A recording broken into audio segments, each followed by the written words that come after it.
गिरिडीह का पारसनाथ, पीरटार, मधुबन और देवरी इलाका अब बदलाव की नई कहानी लिख रहा है। चिलखारी नरसंहार से लेकर स्कूल, पंचायत भवन विस्फोट जैसी घटनाओं से सुर्खियों में रहे इन इलाकों में अब विकास की तस्वीर तेजी से बदल रही है। जिन गांवों में कभी शाम ढलते ही सन्नाटा पसर जाता था, वहां आज सड़कें पहुंच रही है, बिजली की रोशनी है, बच्चों के हाथों में किताबें हैं और महिलाएं स्वयं सहायता समूह के जरिए आत्मनिर्भरता की ओर बढ़ रही हैं। सुरक्षा और विकास के बेहतर माहौल ने ग्रामीणों में नई उम्मीद जगाई है। गिरिडीह के पीरटार और पारसनाथ क्षेत्र के खुखड़ा, पांडेडीह समेत कई गांवों ने बीते वर्षों में बड़ा बदलाव देखा है। एक समय यहाँ नक्सली गतिविधियों के कारण ग्रामीणों के बीच डर का माहौल रहता था। शाम के बाद आवाजाही कम हो जाती थी और विकास योजनाओं की पहुंच भी सीमित थी। लेकिन अब तस्वीर बदल रही है। बेहतर सुरक्षा व्यवस्था के साथ गाँवों तक सड़क और संपर्क सुविधाओं का विस्तार हुआ है।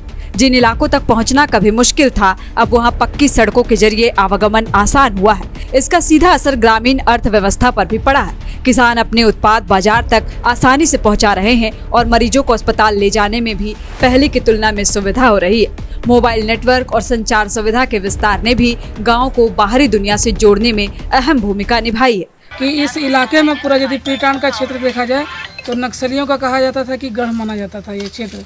उनके कारण विकास यह कोसों दूर रहती थी। लेकिन जब यहाँ प्रशासन आई, प्रशासन का मूवमेंट हुआ, उसके बाद क्या है कि पहले के हालात और अभी देखा जाए 8-10 सालों के हालात में इस क्षेत्र में काफ़ी सुधार हुआ है।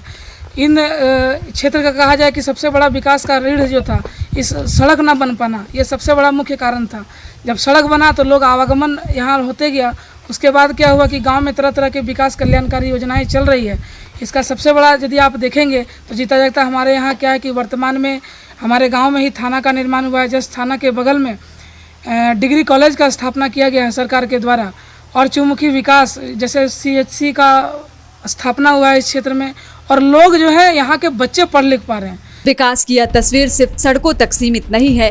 कई गांवों में बिजली, पेयजल और बुनियादी सुविधाओं का विस्तार हुआ है। घरों तक बिजली पहुंचने से बच्चों की पढ़ाई आसान हुई है। वहीं छोटे कारोबार और घरेलू गतिविधियों को भी बढ़ावा मिला है। पेयजल योजनाओं के जरिए ग्रामीणों को पानी उपलब्ध कराने की दिशा में बड़ा काम हुआ है। पहले जिन परिवारों को पानी के लिए दूर जाना पड़ता था, उनके लिए अब गांव में ही सुविधाएं विकसित की जा रही है। सुरक्षा व्यवस्था में सुधार के कारण सरकारी योजनाओं के क्रियान्वयन में भी आसानी हुई है। सड़क, पुल, स्कूल, आंगनबाड़ी और अन्य विकास कार्य अब अधिक सहजता से आगे बढ़ रहे हैं। आज की स्थिति बहुत ही अच्छी है।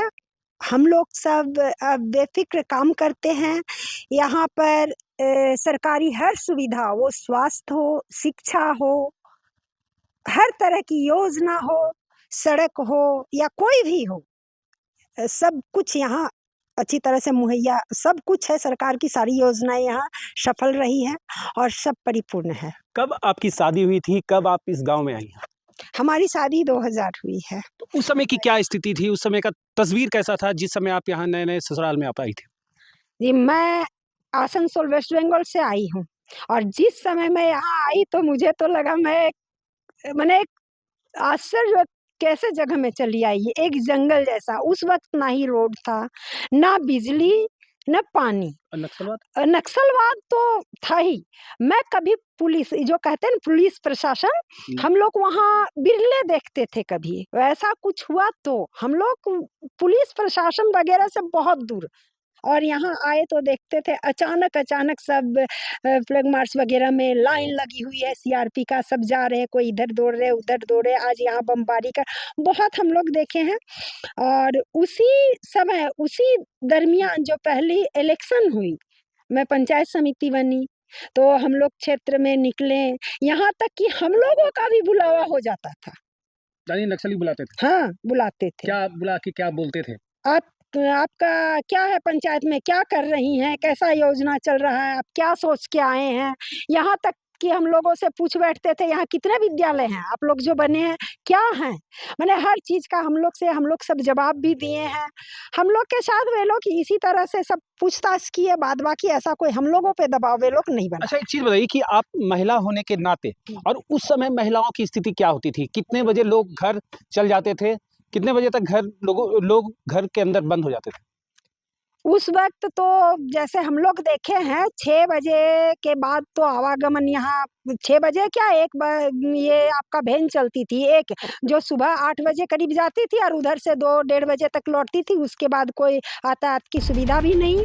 इलाके में बदलाव का सबसे बड़ा असर लोगों के जीवन और सोच में दिखाई दे रहा है। कभी डर के साए में रहने वाले ग्रामीण अब अपने बच्चों के बेहतर भविष्य के लिए बात कर रहे हैं। स्कूलों में बच्चों की मौजूदगी बढ़ रही है और महिलाएं स्वयं सहायता समूहों के जरिए आर्थिक गतिविधियों से जुड़ रही हैं। सुरक्षा बलों और प्रशासन की बड़ी पहुंच ने ग्रामीणों के भीतर भरोसा मजबूत किया है। अब लोग विकास योजनाओं में अपनी भागीदारी को लेकर पहले से अधिक उत्साहित नजर आ रहे हैं। 105 वर्षीय बिंदेश्वरी पांडे ने इस इलाके के कई दौर देखे हैं। उन्होंने वह समय भी देखा है जब नक्सली भय के कारण शाम होते ही लोग घरों में दुबक जाते थे। आज उनके सामने वही इलाका बदलती तस्वीर पेश कर रहा है। बेहतर सुरक्षा व्यवस्था के बाद बाजार, सामाजिक गतिविधियां और ग्रामीण जीवन सामान्य हुआ है। बुजुर्गों का कहना है कि सबसे बड़ा बदलाव लोगों के मन से डर कम होने के रूप में आया है। अब गांव में लोग अपने बच्चों की पढ़ाई, रोजगार और विकास को लेकर सपना देख रहे हैं।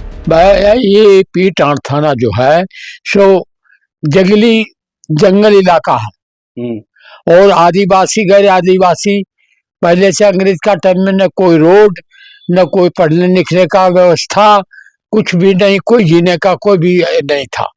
तो आप क्या देखे हैं यहाँ पे, जिस समय यहाँ पे नक्सल यानी पूरा यहाँ नक्सल इलाका हुआ करता था, तब आपने क्या क्या देखा, कैसा आतंक था उनका? उसका आतंक था, देखिए वो लोग एक ग्रुप था तो आकर के वो लोग हम लोग को कहता चलो मीटिंग करेंगे, बंदूक के साथ में है, सवर्दी है, हम लोग जाते थे, बैठते थे, वो कहता था ये चीज हमारा है, रोड हमको नहीं सरकार दिया, पढ़ने लिखने नहीं दिया, इसको आंदोलन करो, ऐसे करो वैसे करो, ये वो होने लगा।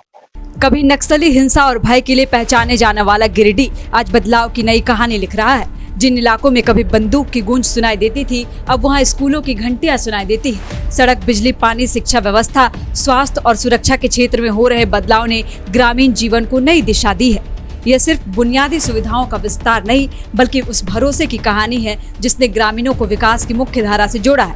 गिरिडीह में पूर्व नक्सल प्रभावित इलाकों में बदलती तस्वीर बता रही है कि सुरक्षा और विकास साथ साथ आगे बढ़े तो कभी पिछड़े माने जाने वाले इलाके भी नई उम्मीद और नई संभावनाओं की पहचान बन सकते हैं।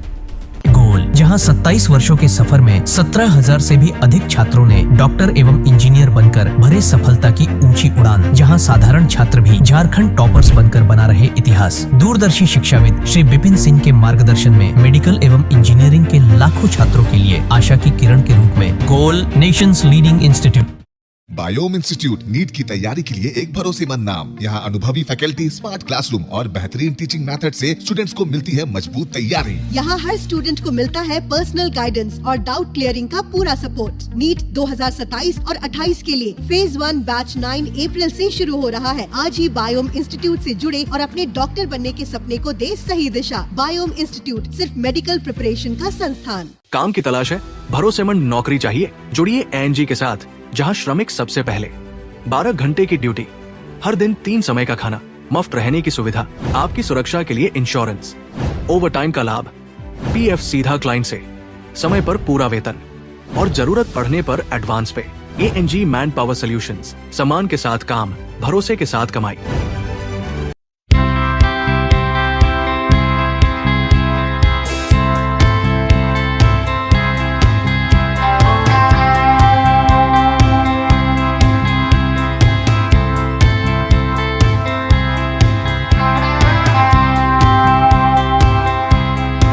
thefollowup.in. Like, share, and subscribe. www.thefollowup.in